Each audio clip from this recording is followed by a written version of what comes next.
नमस्कार सगळ्यांना. आपण आज जाणून घेऊ ऑफग्रिड सिस्टमचे काही पॅरामीटर्स, ऑफग्रिड काम कसं करतं आणि कसं सेटिंग्स वगैरे केलेलं आहे याचं हे पूर्ण आपण आज जाणून घेणार आहोत. हे MPPT एक सोलार चार्ज कंट्रोलर आहे जे की 12 व्होल्ट 24 व्होल्टसाठी काम करतं. हे पूर्ण ऑफग्रिड आहे.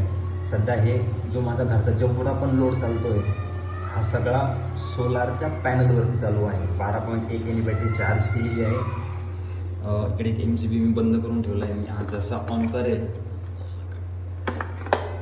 इकडे सोलार प्रेझेन्सचं इंडिकेशन ऑन झालेलं आहे, तुम्ही बघू शकता इकडे. आणि इकडे जो रेड कलर जेव्हा चालू होईल याचा अर्थ असा होतो की त्यांनी चार्जिंग चालू केलेलं आहे. चार्जिंग एम्पेअर आता 0 आहे. हां, हे बघा 4.7 एम्पेअर आलेलं आहे. 19.8 मी एक सेटिंग करून ठेवलेली आहे. जर 20च्या वरती चार्जिंग नको व्हायला बॅटरी, त्याने बॅटरी हीट होते. बेसिकली ही सीट अँड ग्रेटेड बॅटरी आहे. त्याला 20 एम्पेअरपर्यंत आपण चार्ज करू शकतो. वॉटेज तुम्ही आता बघितलं 200च्या नियर अबाउट 200+ वॉटेजच्या येत आहे.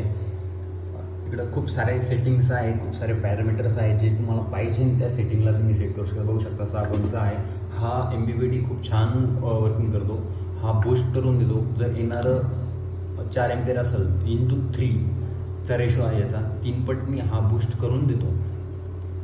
आत्तापर्यंत 61 युनिट याने सेव्ह केलेले आहे. बेसिकली आमच्याकडे 10 रुपये पर युनिटचा रेट आहे, तर 600 रुपये इथंच माझे सेव्ह झालेले आहे. हां, 19.1 6.4 याचं इन्कमिंग एम्पियर आहे. आता माझा जेवढा पण लोड चालू आहे, माझा 2 फॅन आणि ट्यूबलाईट्स वगैरे 247 वॉट. हा 247 वॉट आता सध्या लोड वर चालवतो आहे. हे बघू शकता तुम्ही. इकडे ग्रीडचा पण देऊन ठेवलेला आहे सप्लाय.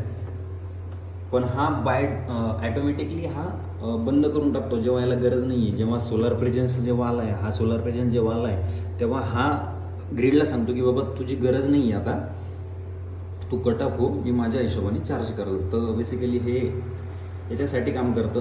हा ग्रीड का बरं दिलेला आहे आपण की जसं की 7-8 वाजता, संध्याकाळच्या 7-8 वाजता बॅटरीचे व्होल्टेज डाऊन झाले.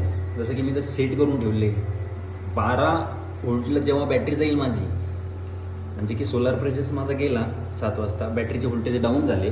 डाऊन झाल्यानंतर पुन्हा चार्ज करण्यासाठी बॅटरीला ग्रीड देऊन ठेवले. हा ॲटोमॅटिकली पूर्ण सांगतो याला की तू कसं कव्हर करायचं, रिकवर करायचं. हा मला मायक्रोडेकचा एक इन्व्हर्टर लागलेला आहे. इकडे बघू शकता तुम्ही.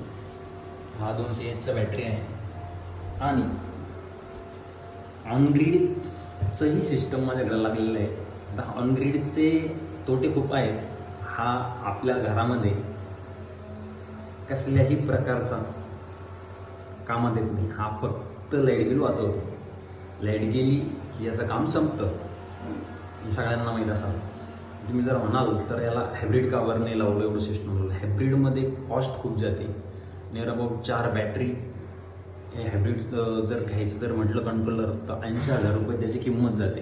हा मला 14,000 भेटला आणि हा भेटलेला आहे मला 6,000मध्ये फक्त बॅटरी. आणि हा सेटअप माझा पहिलेच कंप्लीट होता. हा फक्त ॲड केला आहे. आता मी तुम्हाला सोलार पॅनल दाखवतो. हे माझे जे आहे हे व्हाईटवाले ऑफग्रिडचे सोलर पॅनल आहे. 2 पॅनल आहे, तुम्ही बघू शकता. इथं वारीचे पॅनल आहे आणि त्याचं वॉट जर बघितलं 540 वॉटचं एक पॅनल आहे. आणि जे ब्लॅक जे दिसत आहेत ते अदानीचे पॅनल आहे माझे ऑनग्रिडचे, जे की फक्त लाईट बिल कमी करण्यासाठी काम येतं. हे 2 पॅनलवरती माझा पूर्ण दिवसभरांचा घरचा लोड चालतो आणि हे पूर्ण सिस्टम माझं रन होतं. हे खूप भारी कंट्रोलर आहे. जसं पाहिजे तसं तुम्ही याला सेट करू शकता. याचे जर सेटिंग्स तुम्हाला जाणून घ्यायचे असतील, त्याची वायरिंग तुम्हाला जर जाणून घ्यायची असेल तर नक्की कळवा. त्याच्यासाठी मी तुम्हाला सेपरेट एक व्हिडिओ बनवतो आणि तो यूट्यूबला अपलोड